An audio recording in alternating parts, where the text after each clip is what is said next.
here's the front master brake cylinder on a Harley Softail.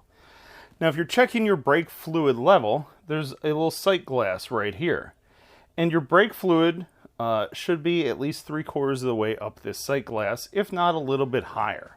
Now you want to position your handlebars in your bike so this is sitting flat. This is actually sitting slightly tilted towards the camera right now, and I'm struggling to get it where you can actually see the bubble on camera. But I promise you, it's there.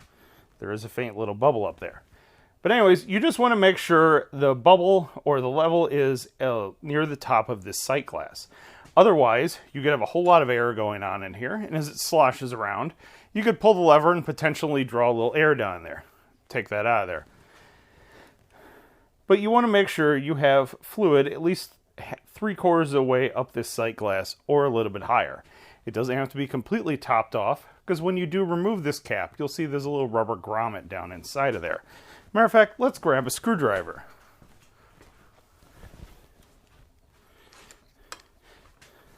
So let's take a look inside this cap.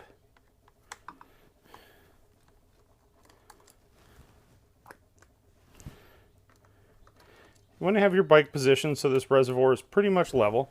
And I have a rag down here on my tank because brake fluid can eat away at clear coat. So be very careful. But we lift the cap up off of here. There's our plastic cap. Set that off the side.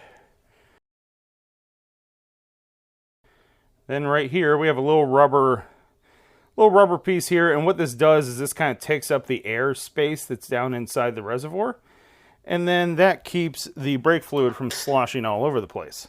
Let's pick the camera up. Whoop. There we go. And then if you have to reinstall your cap, make sure you don't pinch this little rubber piece down in here. Make sure the cap goes down into the little notches it should, and make sure it doesn't push it all the way down in there. Then you can reinstall your 2 screws. You don't want to just add brake fluid to your reservoir, because here's what happens.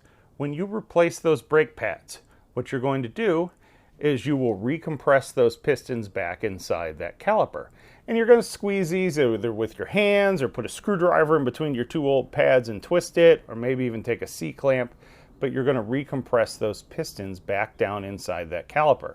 Then all that fluid that's inside that piston is going to go back into the reservoir.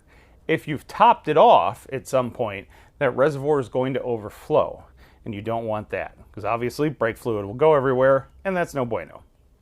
So if you see that your brake fluid is low, first and foremost, check for leaks. If you have no obvious leaks, check for the thickness of your brake pads, because your pads are probably wore down, and it's probably time for new brake pads. And that's fine. That's what happens when we ride our motorcycles.